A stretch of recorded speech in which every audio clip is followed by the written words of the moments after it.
പാപബോധമേതുമില്ലാതെ മദ്യപിക്കാൻ കഴിയുന്ന ഒരു ബാർ, വിശാലമായ മുകൾ തട്ട്, കാറ്റും വെളിച്ചവും കടന്നു വരുന്ന ജനാലകൾ.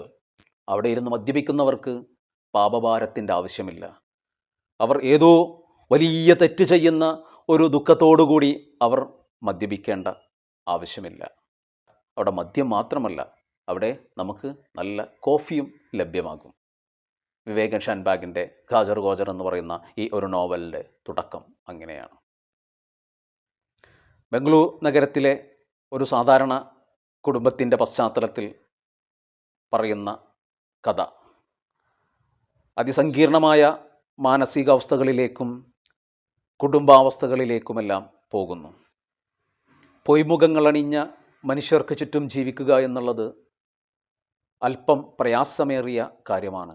എന്നാൽ പലരും ഇന്ന് ജീവിക്കേണ്ടി വരുന്നത് അത്തരത്തിൽ പൊയ്മുഖങ്ങളും അയഥാർത്ഥമായ ബന്ധങ്ങളുമുള്ള ജീവിതത്തിലൂടെയാണ് കടന്നു പോകുന്നത്. അസംതൃപ്തമായ ജീവിതത്തിലൂടെയാണ് മനുഷ്യൻ കടന്നു പോകുന്നത്. സംതൃപ്തി എന്നുള്ളത് മനുഷ്യന് നഷ്ടപ്പെട്ടിരിക്കുന്നു. അല്ലെങ്കിൽ സംതൃപ്തി കണ്ടെത്താൻ അവനാകുന്നില്ല എന്നുള്ളതാണ്. സന്തോഷം കണ്ടെത്താൻ അവനാകുന്നില്ല എന്നുള്ളതാണ്. കിട്ടിയത് പോരാ എന്നുള്ള അവസ്ഥ. പോരാ എന്ന് മാത്രം ചിന്തിക്കുന്ന, അവന് ഒരു സംതൃപ്തിയിലേക്ക് കടന്നു പോകാൻ കഴിയാത്ത, ആകുലപ്പെടുന്ന ഒരു മാനസികാവസ്ഥയിൽ പോകുന്ന ഈ ഒരു സമൂഹത്തിൻ്റെ നേർക്കാഴ്ചയായി, നേർപതിപ്പായി, ഭീതിപ്പെടുത്തുന്ന എന്തൊക്കെയോ വരാനുണ്ട് എന്നുള്ള ഒരു തോന്നലായി ഖാജർ ഗോജർ അതിസങ്കീർണമായ അവസ്ഥയിലേക്ക് വികാസം പ്രാപിക്കുകയാണ് ചെയ്യുന്നത്. ഖാജർ ഗോജർ അങ്ങനെ വികാസം പ്രാപിക്കുമ്പോൾ ആ പല കഥാപാത്രങ്ങളും നമുക്ക് തോന്നും നമുക്ക് ചുറ്റുമുള്ളവരാണെന്ന്. കന്നഡ സാഹിത്യത്തിലെ അല്ലെങ്കിൽ കന്നഡയിലെ അത്തരത്തിലുള്ള മികച്ച സാഹിത്യമാവുന്ന മികച്ച രചന വരുമ്പോൾ അത് ഒരു കന്നഡ സംസ്കാരത്തെ മാത്രം അടയാളപ്പെടുത്തുകയല്ല ചെയ്യുന്നത്. മൊത്തം ജീവിതത്തെ, ലോകത്താകമാനമുള്ള മനുഷ്യ ജീവിതത്തെയാണ് അത് നേരിടുന്നതും അടയാളപ്പെടുത്തുന്നതും എന്നുള്ളതാണ് ശ്രദ്ധേയമാകുന്ന കാര്യം.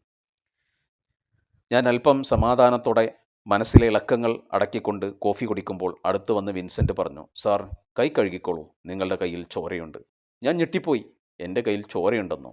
അയാൾ പറഞ്ഞത് സത്യമായും ആരുടെ ചോരയാണിത്? എന്താണ് ഇങ്ങനെയൊക്കെ സംഭവിച്ചത്?